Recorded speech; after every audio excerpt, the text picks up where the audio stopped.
Бүгін мен сіздерге 2025 жылдың Қазақстан үшін қандай жыл болғанын айтып бергім келеді. Бұл жылды тыныш өтті деу шындыққа жанаспайды. Қайта бұл толқыны қатты, тынысы шапшаң, кей тұсы жүрекке салмақ салған, алайда дәл осындай кезеңдер елдің бағытын түзеп, мемлекеттің болмысын айқындайтын жылдардың бірі болды. Бүгінгі шығарылымда мен осы жылға арқау болған 10 маңызды оқиғаны саралап, олардың әрқайсысы Қазақстанды қандай жаңа өріске жетелегенін талдаймын. Менің есімім Ержан, және де сіздер Жас Вайб арнасын көріп отырсыздар. Егер арнаға әлі жазылмаған болсаңыз, дәл қазір жазылып алыңыз. Мұнда мен ел тағдырына әсер ететін маңызды мәселелерді ашық айтып, күрделі саясат пен экономиканы қарапайым тілмен түсіндірем. Олай болса, кеттік.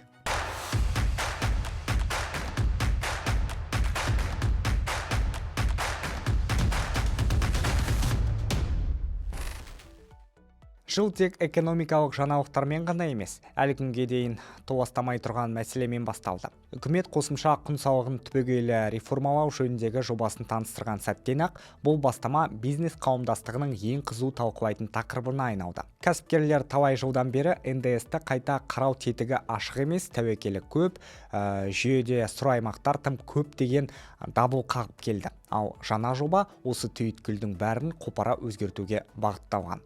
Жеткізу тізбегін толық цифрлық бақылау, электронды жүк құжаттар, бірыңғай реестр және салықтың автоматты түрде қайтаруын енгізбек.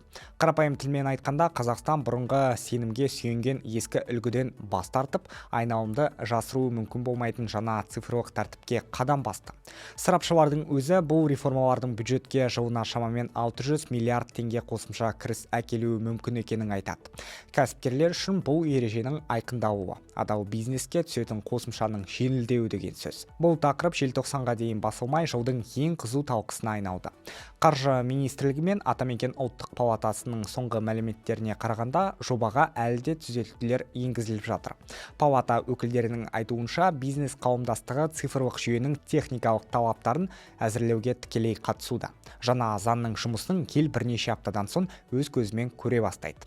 Сол кезде ғана оның көлеңкелі экономиканы қаншалықты қысқартып, бюджет кірісін тұрақтандырып, жалпы қаржы ахуалын жақсарта алатыны нақты анықталады. Қаңтар айында бүкіл ел талқылаған тағы бір оқиға болды. Астана мен Щучинск арасындағы тас жолда 95-ке жуық көлік бір-біріне соғылып, жол апатының видеолары әп-сәтте әлеуметтік желілерге тарап кетті. Бұл оқиға Қазақстандағы жол қауіпсіздігі жүйесі үшін бетбұрыстай бір жағдайға айналды. Төтенше жағдайлар министрлігіне трассаларды ертерек жабу құқығы берілді. Мұздануды анықтайтын камералардың алгоритмдері қайда бапталды, ал ескерту режимі толық жаңартылды.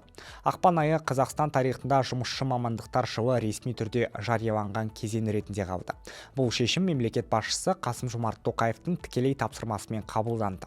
Президент өз жолдауында бірнеше рет елдің болашағы тек кеңседе отыратын мамандарға ғана емес, нағыз өндірісте, цехта, зауытта, далада еңбек етіп жүрген жұмысшыға, инженер мен техниктен басталады деп айтқан. Тоқаевтың пайымдауынша, қуатты инженерлік әрі техникалық база қалыптастырмай тұрып, заманауи өнеркәсіпте құра алмаймыз, технологиялық тәуелсіздікке де жете алмаймыз.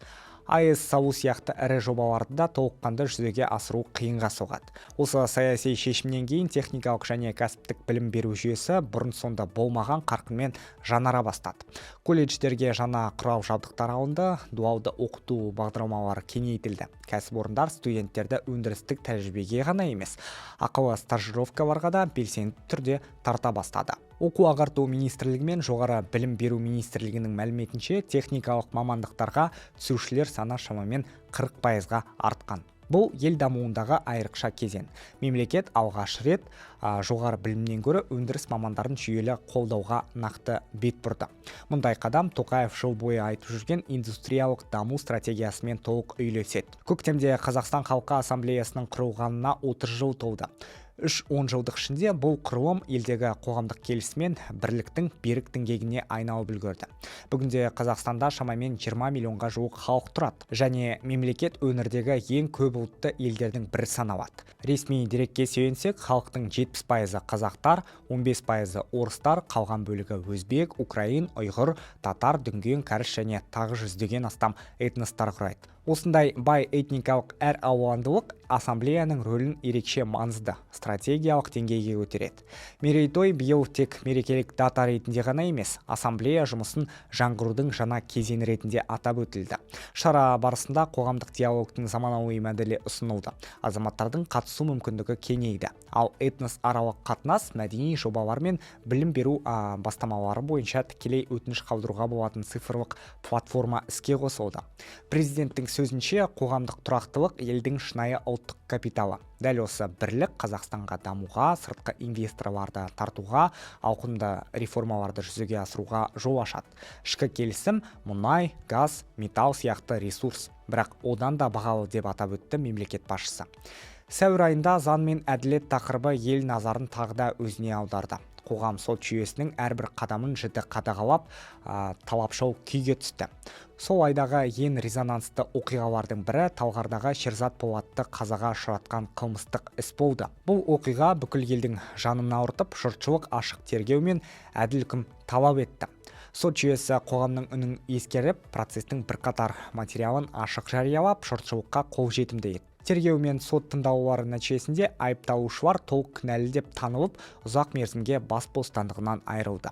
Бұл үкім қатыгездікке кешірім жоқ, ауыр қылмыс сөзсіз ауыр жаза деген қоғамға берілген анық әрі қатты сигнал болды. Мамыр айында Астанада ұлы жеңіске 80 жыл толуына орай мерейтойлық жеңіс шеруі өтті. Бұл 2025 жылдың ең маңызды оқиғаларының бірі болды.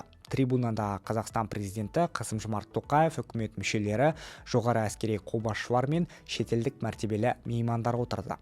Мемлекет басшысы парадқа өзі қатысып, ұлы отан соғысының тарихы өткеннің ғана естелігі емес, жаңа ұрпаққа рухани бағдар, әділдік пен берекенің өлшемі екенін ерекше атап өтті. Парад ұлттық деңгейдегі үлкен белеске айналды. Мыңдаған әскери қызметкер саппен жүріп өтті. Құрмет қарауыл ротасы мен әйгілі әскери оркестрлер алаңды дүбірге толтырды.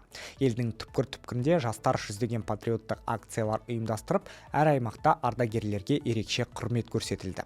Сарапшылар биылғы парадты соңғы 10 жылдықтағы ең мағыналы, ең әсерлі және қоғам назарын барынша өзіне аударған шара деп бағалады. Маусым айында өткен жыл сайынғы Астана International Forum Қазақстанның сенімді дипломатиялық хаб ретіндегі орнын бұрынғыдан да бекемдей түсті. Форумға әлемдік компаниялардың жетекшілері, белгілі саясаткерлер мен әрі инвесторлар қатысты. Ең маңыздысы, жиын қорытындысында шамамен 2 миллиард долларға жуық келісімдерге қол қойылды. Сарапшылардың пайымдауынша, бұл инвестициялар өз жемісін 2026-2027 жылдары айқын бере бастайды. Жаңа өндірістер ашылып, экономиканың нақты секторына серпін қосады. Шілде айы елді елең еткізген сот үкімімен есте қалды. Перизат Қайратқа қатысты процесс небәрі 16 күнде аяқталды. Оның қамауға алынуының өзі қоғамға бірден әсер етті. Көптеген азаматтар тексерілмеген қорларға ақша аударуды тоқтатты. Ашық есеп беруді талап ете бастады. Бірқатар қайырымдылық ұйымдары аударымдардың күрт азайғанын байқады. Бұл жағдай қоғамдағы сенім жүйесінің қаншалықты әлсіз тұстарын айқын көрсетіп берді. Әрі мемлекетке деген маңызды ескерту болды. Бұл іс қайырымдылық саласындағы сенім дағдарысының символына айналды. Резонанстан кейін Әділет министрлігі ашықтық пен бақылауды күшейтетін жаңа заң әзірлеуге кірісті. Жаңа қорлардың саны азайғанымен, қолда бар ұйымдардың есептілік деңгейі бірнеше есе өсті. Бұл қоғамның даусынан туған, нақты жүйелі өзгеріске жеткізген сирек оқиғалардың бірі. Тамыз айы Қазақстан тарихындағы нағыз бетбұрыс сәті болды. Ел көп жыл бойы айтылған пікір таласты артқа тастап, сөзден іске көшті. Қазақстан мен Ресей стратегиялық маңызы зор құжаттарға қол қойып, үлкендегі алғашқы атом электр станциясының құрылысына ресми түрде жол ашты. Бұл шешім бүгін пайда болған жоқ. Оның артында бірнеше жылға созылған талқылау, сараптама және қоғамдық келісім жатыр. Ең маңыздысы жалпы ұлттық референдум. Сол кезде халық энергия өндірісінің жаңа моделіне көшу қажеттілігі жөнінде алғаш рет өз ұстанымын айқын білдірді. Осыдан кейін халықаралық атомдық консорциум қалыптастыру жұмыстары басталып, түрлі елдердің технологиялық әріптестері мен алдыңғы қатарлы мамандары тартылды. Бұл дегеніміз Қазақстан келесі белеске өтті деген сөз. Тек алаңды бекіту емес, нақты құрылыс жұмыстары басталып кетті. Тіпті үкімет болашақта тағы бірнеше АЭС салу мүмкіндігін қарастыруда. Себебі еліміздегі электр энергиясына сұраныс жаңа қуат көздері іске қосылу қарқынынан да жылдам өсіп жатыр. Бүгінде үлкен аймағында өзгерістердің лебі анық сезіледі. Жергілікті жұрт бизнес пен инвесторлардың көбейгенін, жаңа жұмыс орындарының ашылғанын айтып отыр. Бұл тек алғашқы кезең ғана. Сарапшылардың айтуынша, АЭС Балқаш өңірінің экономикалық келбетін түбегейлі өзгертіп, жаңа даму дәуірінің есігін ашады. Қыркүйек айы биылғы жылдың шын мәніндегі ең шешуші кезеңі болды. Президент елдің алдағы 10 жылдық тағдырына бағыт-бағдар беретін жолдауын айтып, Қазақстанның жаңа технологиялық дәуірге қадам басқанын айқын көрсетті. Жасанды интеллект енді тек болашақтың сөзі емес, ұлттық дамудың діңгегіне айналып отыр. Жасанды интеллект мектептерге де, университеттерге де, мемлекеттік қызметтерге де, медицина мен өндіріске де ене бастады. Арнайы жасанды интеллект министрлігі құрылды. Сонымен бірге әлем AI орталығы ашылып, онда Телеграмның зертханасы жұмысын бастап кетті. Бұл орталық Азия үшін бұрын-сонды болмаған деңгейдегі технологиялық серпіліс. Сарапшылардың есебінше, дәл осы цифрлық көш 2030 жылға қарай Қазақстанның жалпы ішкі өнімін кем дегенде 14 миллиард долларға арттыра алады. Яғни Қазақстан жаңа экономикалық айналымға, жаңа жаһандық бәсекеге дайындалып жатқанын көрсетті. Ал күздің ең ауыр жүректі сыздатқан оқиғасы 23 жастағы Яна Ликкадимованың қаза болуы болды. Болмауы тиіс қасірет бүкіл елдің жанын түршіктіріп, қоғамды бұрын-сонды болмаған деңгейде біріктірді. Қазан айында Қазақстан осы істің әр сот отырысын жіті қадағалап, жарияланған материалдардың бәрін қарап, тергеудің қалай жүріп жатқанын алаңдап бақылады. Қоғам бұл жолы үнсіз қалмады, әділдік талап етілді. Әрі сол талапқа жауап қайтарылды. Тергеу органдары айыпталушылардың қылмысты алдын ала келісіп, ерекше қатыгездікпен жасалғанын бұлтартпас дәлелдермен көрсетті. Криминалистердің қорытындылары да қылмыстың алдын ала дайындалғанын нақты растады. 17 қарашада бүкіл ел күтумен болған үкім жарияланды. Екі айыпталушы да өмір бойы бас бостандығынан айырылды. Сот оларды адамдар тобы болып, ерекше қатыгездікпен қасақана кісі өлтіру баптары бойынша толық кінәлі деп таныды. Судья қылмыстың ауырлығы мен қоғамдағы терең резонансты ескере отырып, ең қатаң жаза қолдану қажеттігін ашық айтты. Бұл үкім көптеген қазақстандықтар үшін әйелдерге қарсы қылмыс енді жазасыз қалмайды деген мағынаны білдірді. Қоғам әділдіктің салтанат құрғанын көрді. Ал бұл мемлекет үшін де, қоғам үшін де маңызды бетбұрыс. Желтоқсан айы әлі толық түйінделмегенімен қоғамды дүр сілкіндірген тағы бір оқиға болды. Астаналық блогер Гүлнар ханымға қатысты дауды айтып отырмын. Ол жариялаған видеода мүмкіндігі шектеулі балалардың дүниеге келуін күнәнің жазасы, табиғаттың қарғысы деп сипаттап, ерекше күтімді қажет ететін балаларды тәрбиелеп отырған сан мыңдаған ата-ананың жүрегіне ауыр сөздер тидіртті. Блогердің айтқаны ел ішінде үлкен ашу ыза туғызып, қоғамның барынша қатты қарсылығына ұшырады. Желі қолданушыларда, құқық қорғаушыларда, ерекше балалардың ата-аналары да бұл мәлімдемені мазақ қылу емес, адамдық қадір қасиеті аяққа таптау деп бағалады.